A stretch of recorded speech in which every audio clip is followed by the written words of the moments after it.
Saludos mis hermanos, saludos en el Señor Jesucristo. Es un privilegio realmente poder exponer la palabra de Dios a la Iglesia Bautista del Faro. Pero antes de continuar, Nancy y yo, mi esposo y yo, estamos sumamente agradecidos a Dios porque finalmente nuestros hijos, los que aún estaban en Venezuela, lograron salir de Venezuela y llegaron aquí a Alemania sin mayores inconvenientes. Ya todos ingresaron al proceso de solicitud de asilo y Dios mediante progresivamente irán avanzando. Ya han estado con las entrevistas de inmigración y bueno, no hay palabras de nuestra parte para agradecer al Señor y a ustedes también, mis hermanos, por todas sus oraciones a nuestro favor. Vamos a orar para pedir la dirección de Dios en este mensaje. Amado Dios, gracias. Gracias por reunir a tu iglesia. Gracias porque tu Espíritu mueve los corazones. Impulsa, Dios, a tu pueblo a reunirse, a congregarse para alabar tu nombre, para adorarte, para oír tu palabra, Señor, la palabra que tú traes a tu pueblo. Gracias, Dios, porque tú eres quien constituye tu iglesia. Tú guardas tu iglesia, Señor, para tu gloria, y tú la sostendrás y la mantendrás pura, sin mancha, Señor, hasta el día de Jesucristo. Ayúdanos en esta hora. Dame las palabras, Dios, que tu palabra sea expuesta fielmente y que tu pueblo sea edificado. En el nombre de tu Hijo Jesucristo. Amén. Amados hermanos, se celebra en muchos países de América el Día del Padre. Esto tiene un origen por allá en 1909 en Washington. Una mujer llamada Sonora Dot quiso homenajear a su padre. Después de 2 años de estarse celebrando el Día de las Madres, ella quiso también hacerle un homenaje a su padre. Y no fue sino hasta 1966 que el presidente Lyndon Johnson lo proclamó como Día Nacional del Padre, el tercer domingo de junio. En los países de Europa se celebran en fechas diferentes. En Alemania, por ejemplo, la celebración del Día del Padre se realiza el día de la ascensión del Señor Jesucristo, 40 días después del Domingo de Resurrección. Pero como sabemos, en estos últimos tiempos, este día, esta celebración ha perdido realmente la esencia. ¿Sí? Se ha transformado en una fecha altamente comercial. Pero hoy vamos a concentrarnos en uno de los significados más poderosos que tiene este aspecto de la paternidad, como por ejemplo la relación padre e hijo, sobre todo para los creyentes, los cristianos. Hay muchas predicaciones que se han presentado sobre este tema, sobre este aspecto y desde muchísimos puntos de vista, pero hoy quisiera hablar desde un punto de vista bíblico, histórico, entre un padre y un hijo. Se trata de Abraham e Isaac. He titulado este mensaje Confiando en el Dios de las promesas. Por favor, acompáñenme a leer en el libro de Génesis, capítulo 22, desde el versículo 1 al 19. Génesis, capítulo 22, versículos 1 al 19. Dice así la palabra del Señor. Aconteció después de estas cosas que probó Dios a Abraham y le dijo: Abraham. Y él respondió: heme aquí. Y dijo: toma ahora tu hijo, tu único, Isaac, a quien amas, y vete a tierra de Moriah y ofrécelo allí en holocausto sobre uno de los montes que yo te diré. Y Abraham se levantó muy de mañana y enalbardó su asno y tomó consigo 2 siervos suyos y a Isaac su hijo y cortó la leña para el holocausto y se levantó y fue al lugar que Dios le dijo. Al tercer día alzó Abraham sus ojos y vio el lugar de lejos. Entonces dijo Abraham a sus siervos: esperad aquí con el asno, y yo y el muchacho iremos hasta allí y adoraremos, y volveremos a vosotros. Y tomó Abraham la leña del holocausto y la puso sobre Isaac su hijo, y él tomó en su mano el fuego y el cuchillo, y fueron ambos juntos. Entonces habló Isaac a Abraham su padre y le dijo: Padre mío. Y él respondió: heme aquí, mi hijo. Y él dijo: he aquí el fuego y la leña, mas ¿dónde está el cordero para el holocausto? Y respondió Abraham: Dios proveerá del cordero para el holocausto, hijo mío. E iban juntos, y cuando llegaron al lugar que Dios había dicho, edificó allí Abraham un altar, y compuso la leña, y ató a Isaac su hijo, y lo puso en el altar sobre la leña. Y extendió a Abraham su mano y tomó el cuchillo para degollar a su hijo. Entonces el ángel de Jehová le dio voces desde el cielo y le dijo: Abraham, Abraham. Y él respondió: heme aquí. Y le dijo: no extiendas tu mano sobre el muchacho, ni le hagas daño, porque ya conozco que temes a Dios por cuanto no me rehusaste tu hijo, tu único. Entonces alzó Abraham sus ojos y miró, y aquí a sus espaldas un carnero trabado en un zarzal por sus cuernos. Y fue Abraham y tomó el carnero, y lo ofreció en holocausto en lugar de su hijo. Y llamó a Abraham el nombre de aquel lugar: Jehová proveerá. Por tanto se dice hoy: en el monte de Jehová será provisto. Y llamó el ángel de Jehová a Abraham por segunda vez desde el cielo y dijo: por mí mismo he jurado, dice Jehová, que por cuanto has hecho esto y no me has rehusado tu hijo, tu único hijo, de cierto te bendeciré y multiplicaré tu descendencia como las estrellas del cielo y como la arena que está en la orilla del mar, y tu descendencia poseerá las puertas de sus enemigos. En tu simiente serán benditas todas las naciones de la tierra, por cuanto obedeciste a mi voz. Vamos a evaluar algo del antecedente y de la situación que rodea este acontecimiento. Dios ya había prometido descendencia a Abraham.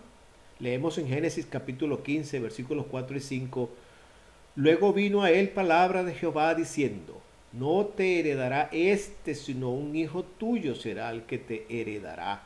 Y lo llevó fuera y le dijo: mira ahora los cielos, cuenta las estrellas, si las puedes contar. Y le dijo: así será tu descendencia. Aquí leemos que Abraham pensaba que su siervo Eliezer era el heredero, sería el heredero. Y luego más adelante leemos que Sara, su esposa, lo convenció para que tomara a su sierva Agar, para hacer que la promesa de Dios se cumpliera. Esta sierva ciertamente tuvo un hijo de Abraham, Ismael, pero ¿era acaso Ismael aquella promesa que Dios le había dado a Abraham? No. Más adelante el Señor vuelve a pronunciar su promesa en el capítulo 17, versículo 4, y le dice: he aquí mi pacto es contigo y serás padre de muchedumbre de gentes, y te multiplicaré en gran manera, y haré naciones de ti, y reyes saldrán de ti. ¿Sabían ustedes que Abraham se rió de esa promesa de Dios? En el capítulo 17, versículo 17, leemos: entonces Abraham se postró sobre su rostro y se rió y dijo en su corazón: ¿a hombre de 100 años ha de nacer hijo? ¿Y Sara, ya de 90 años, ha de concebir? Le costaba creer a Dios. Sí, ¿por qué? Bueno, porque era un hombre de 100 años y su esposa de 90. Pero el asunto es que se rió y Dios no altercó con él por haberse reído. Pero distinto fue con Sara. Leemos en el capítulo 18, versículo 12. Se rió pues Sara entre sí diciendo: después que he envejecido tendré deleite siendo también mi señor ya viejo. Entonces Jehová le dijo a Abraham: ¿por qué se ha reído Sara diciendo: será cierto que he de dar a luz siendo vieja? ¿Ven cómo Dios reclama a Abraham y no a Sara directamente? Abraham era el responsable. Es a Abraham a quien Dios eh, está hablando y diciéndole por qué Sara está diciendo estas cosas. Ahora, le recuerda Dios a Abraham: ¿hay para Dios alguna cosa difícil? Al tiempo señalado volveré a ti, y según el tiempo de la vida, Sara tendrá un hijo. Entonces Sara negó diciendo: no me reí, porque tuvo miedo. Y él le dijo: no es así, sino que te has reído. Ahora bien, una pregunta aquí muy importante: ¿no les recuerda este altercado entre Sara y Dios a una situación similar muchos años antes? Sí, la situación de Eva en el jardín del Edén. Eva en aquella oportunidad se puso a discutir con Satanás sobre lo que Dios había dicho. Parece que las damas han sido siempre dadas a la argumentación, ¿verdad? Pero bueno, este es el anticipo de lo que sería el nacimiento de Isaac según la promesa de Dios a Abraham. Después de esto viene la gran prueba a Abraham, la prueba de la fe. Ya habían pasado unos 35 años desde que Isaac había nacido. ¿Se imaginan aquella relación padre-hijo entre Abraham e Isaac? Y aún se les llamaba a los hombres en aquella edad muchachos. ¿Se dan cuenta? 30, 35 años y se refieren a ellos como muchachos. Entonces cuando viene lo que nosotros podemos llamar la gran prueba de fe. Leemos lo siguiente. Aconteció después de estas cosas que probó Dios a Abraham, ¿verdad? Y respondió Abraham y le dijo, heme aquí, toma ahora tu hijo, tu único hijo Isaac, a quien amas, y ofrécelo allí en holocausto. Es bien sabido la implicación que esta petición de Dios tenía sobre Abraham. Este hijo, Isaac, había sido una maravillosa gracia de Dios, una promesa humanamente imposible de cumplirse. Abraham de 100, Sara de 90, pero al fin y al cabo era una promesa del Dios omnipotente. Nada de eso imposible para él. En ese momento no fue tanto una prueba para producir fe en Abraham, sino una prueba para revelar la fe que ya existía en Abraham. Además, era el momento para que Abraham tuviera claro que una cosa es tener fe en la promesa y otra muy distinta es tener fe en el Dios de la promesa. ¿Podríamos nosotros hoy en día imaginar una prueba de ese calibre? Dios le dice a Abraham, ofrécelo allí en holocausto. Esto no era un sacrificio común y corriente, un sacrificio de un cordero, de un carnero, un ovejo u otro animal. Dios le estaba pidiendo a Abraham un sacrificio humano. Además, este no era un sacrificio vivo, sino un sacrificio donde se debía matar y después quemar completamente. Ese era el holocausto. ¿Podemos nosotros imaginarnos esto? ¿O acaso lo leemos y creemos que es un mito, un cuento, una fantasía?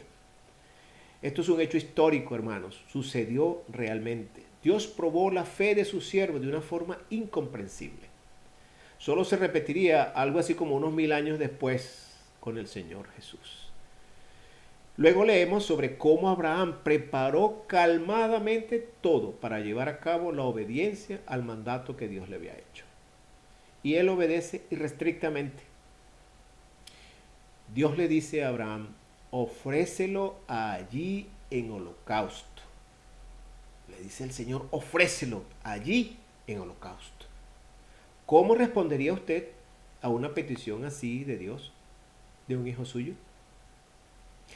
Tantos años con su hijo prometido y de repente pareciera que la promesa se contradice. ¿Cómo es que me prometes una descendencia y de repente me pides que sacrifique mi descendencia?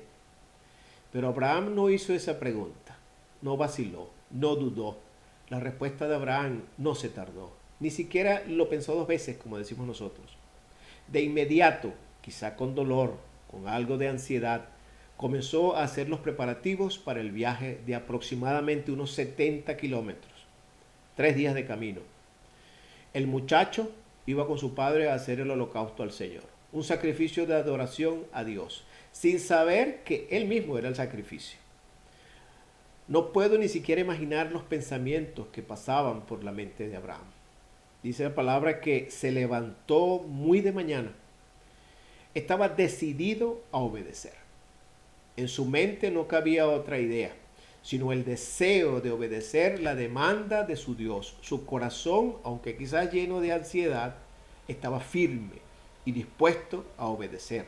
Dice la Escritura en el capítulo 22, más adelante, de versículos 3 al 10, y Abraham se levantó muy de mañana y enalbardó su asno y tomó consigo 2 siervos suyos y a Isaac su hijo y cortó la leña para el holocausto y se levantó y fue al lugar que Dios le dijo. Y así sucesivamente, ¿verdad? Isaac su hijo. Hay varias cosas que vamos a ver en este episodio, en esta breve narrativa que estamos estudiando, ¿verdad? Uno, dice que Abraham se levantó muy temprano y preparó todo y salió al lugar indicado. ¿Qué podemos ver aquí? Aquí observamos una determinación de obedecer. Abraham estaba determinado a obedecer a Dios. Y había que hacerlo ya, sin pensarlo 2 veces. ¿Qué otra cosa vemos en este episodio? Cuando estaban cerca, él les dijo a sus siervos, esperen aquí que pronto regresamos. ¿Qué observamos aquí en esta expresión? Observamos confianza en que Dios cumplirá, en que Dios proveerá. De alguna manera, yo no creo que Abraham hubiese estado mintiéndoles a sus siervos, ¿verdad? Le dijo, esperen aquí que ya volvemos.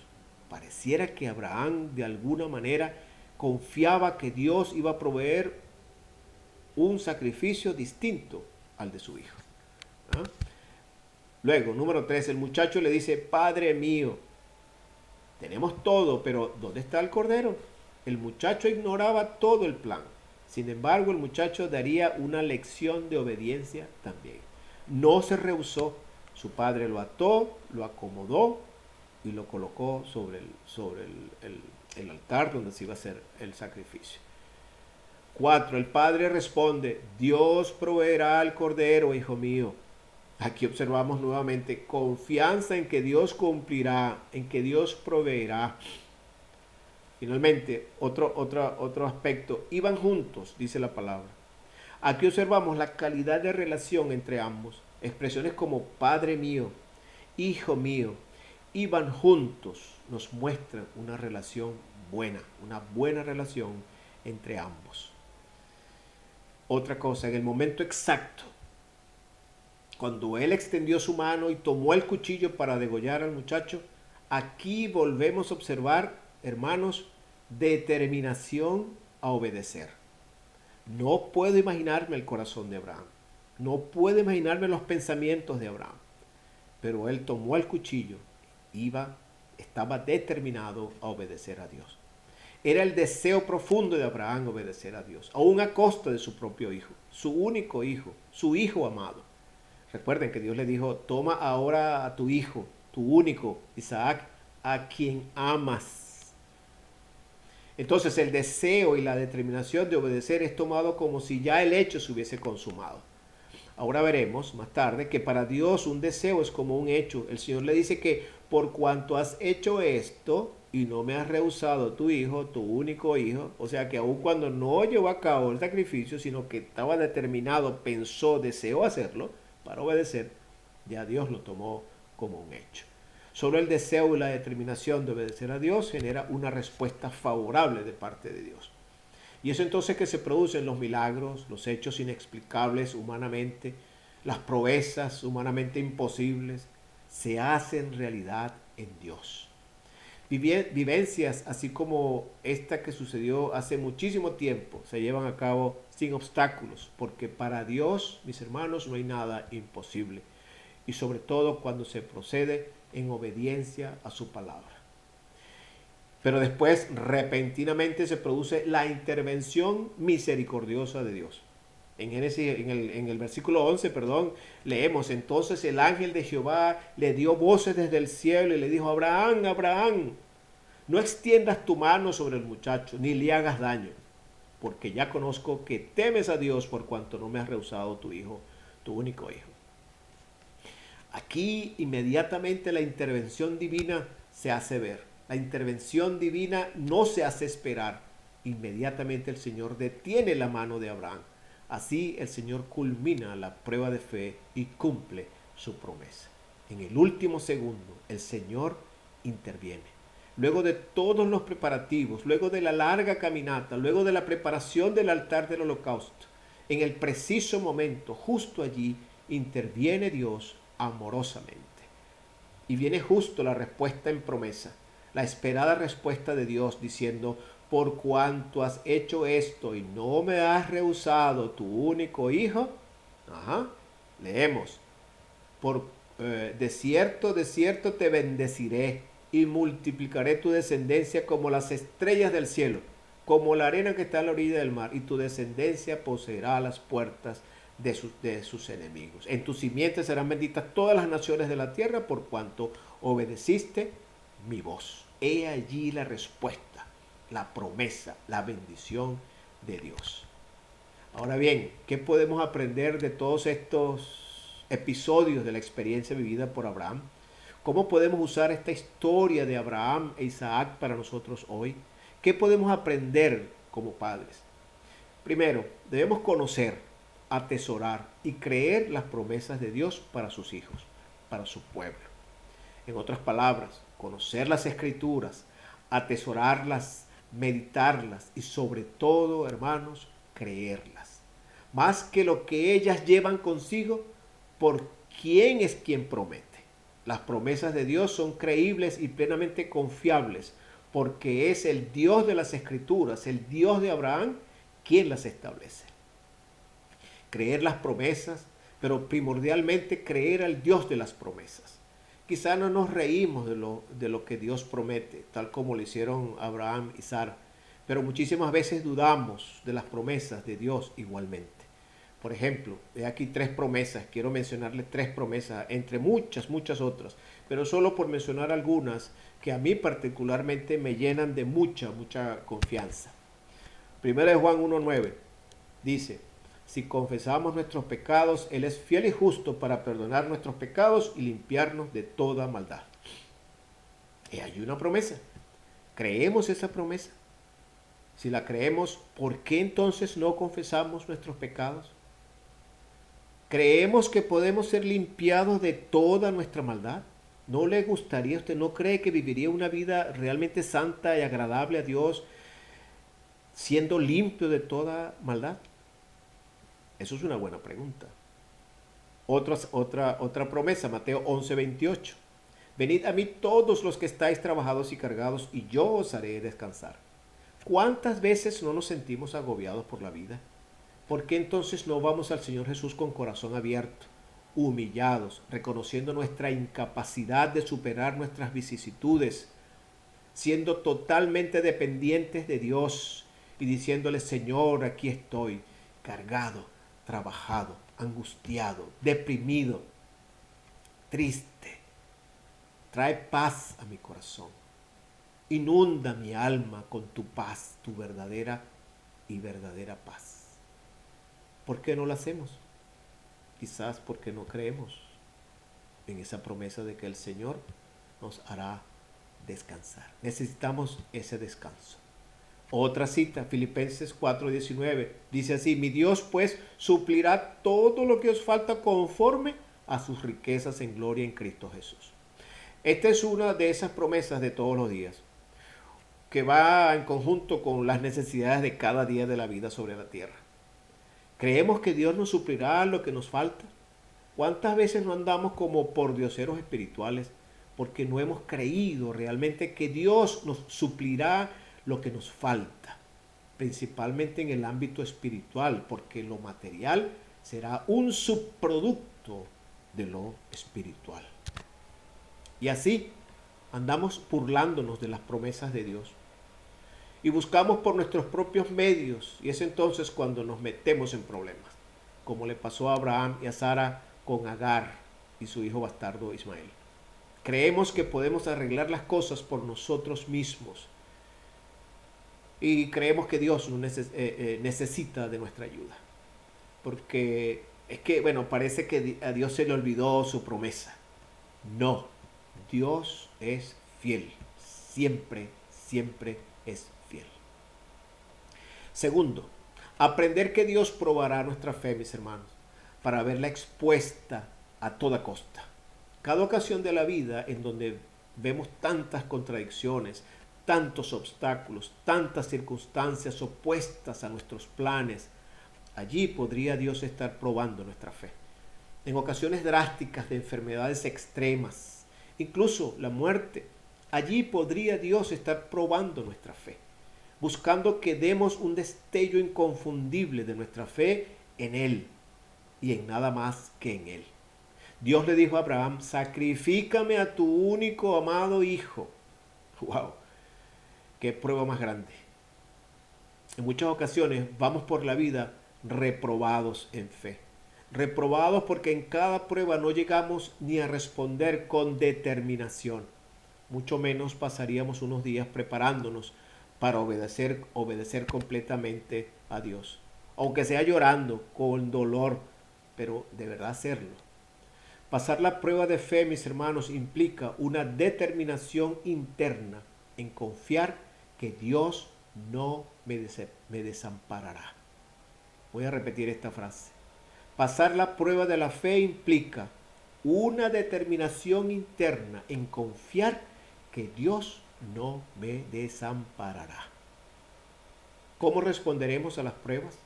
¿Responderemos como hijos de Dios o como cualquier hijo de vecina? Como dice mucha gente. ¿Será nuestra respuesta un reflejo de nuestro deseo interno? Hermanos, debemos aprender a responder de forma indubitable a nuestro Dios.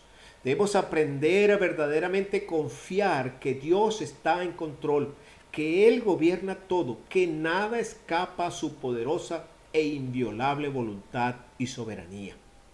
Debemos aprender a creer que lo que Dios promete lo cumple. Y esto no es solo un mero cliché o un amuleto. No, es una verdad verdadera, absoluta, del Dios de las Escrituras. Tercero, Dios responde e interviene indefectiblemente. No pensemos que Dios se ha olvidado y nos dejó indefensos, desamparados. La intervención de Dios a favor de sus hijos es total y constante. Déjenme decirles una gran verdad. Son incontables las veces que Dios ha intervenido a su favor. Esté usted consciente o no, lo quiera reconocer usted o no, Dios cumple su promesa de cuidar de usted, de suplirle a usted, de proveer para sus necesidades, de guardarlo del maligno. Aunque nosotros seamos infieles, Él permanece fiel. Y al final, después de todo, su promesa se hará evidente. Ahora bien, ¿qué quiere decir todo esto a propósito del Día del Padre?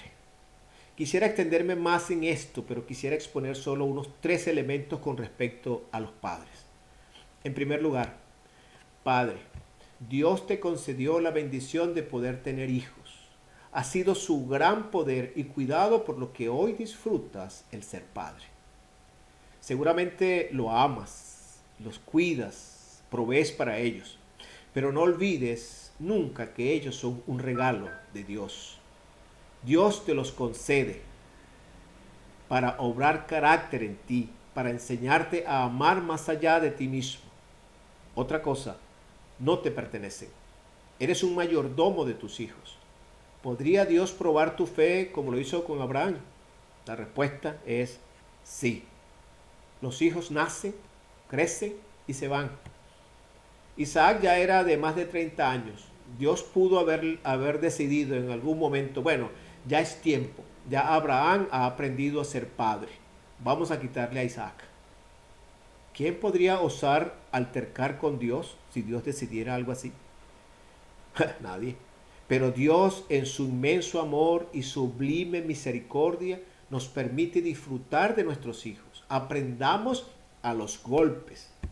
Dios ha sido no solo fiel, sino bueno en gran manera. Es tu responsabilidad, Padre, cuidar de tus hijos, no solo proveerles de lo material, sino que Dios se complace en que los padres enseñen a sus hijos los principios de Dios, que aprendan desde pequeños a reverenciar y a adorar a Dios, su Creador. Isaac no sabía cómo sería aquel sacrificio a Dios, pero él sabía y confiaba en su padre y en el Dios que su padre le había enseñado a confiar. No dejes que tu hijo y tú anden separados, sino juntos. Que sea que disfruten los momentos unidos. Aún en momentos difíciles hay que buscar andar juntos. Esto no quiere decir abrazados todo el tiempo y para todas partes, pero hay un principio aquí de amistad. A pesar de las circunstancias muy duras que sean, la familia debe andar unida, juntos, con un mismo criterio, un mismo pensar y bajo los mismos principios de Dios. En segundo lugar, tome la determinación de obedecer a Dios. En muchas ocasiones serán los mismos hijos quienes pondrán a prueba nuestra fe en Dios como padres. Pero en ningún momento dudemos que Dios nos responderá en su justo momento y actuará para cumplir sus propósitos. Dios pondrá a prueba tu fe en Él, en formas relacionadas totalmente con tus hijos. En tales ocasiones no dudes ni un segundo en obedecerle a Dios. Podrían ser situaciones muy duras, pero la confianza debe estar totalmente puesta en Dios y en sus promesas. Muchas veces los hijos son tan rebeldes, desobedientes. Pareciera que eso en sí mismo ya es una gran prueba. Si obedecemos al Señor, tales cosas serán para enseñanza nuestra. Dice la Escritura en Efesios 6, vosotros padres, no provoquéis a ira a vuestros hijos, sino criadlos en disciplina y amonestación del Señor. ¿Sabemos qué es la disciplina y la amonestación del Señor? He allí un punto importante y sabio para que nuestros hijos sean una real bendición para la familia. Esa es una responsabilidad de los padres.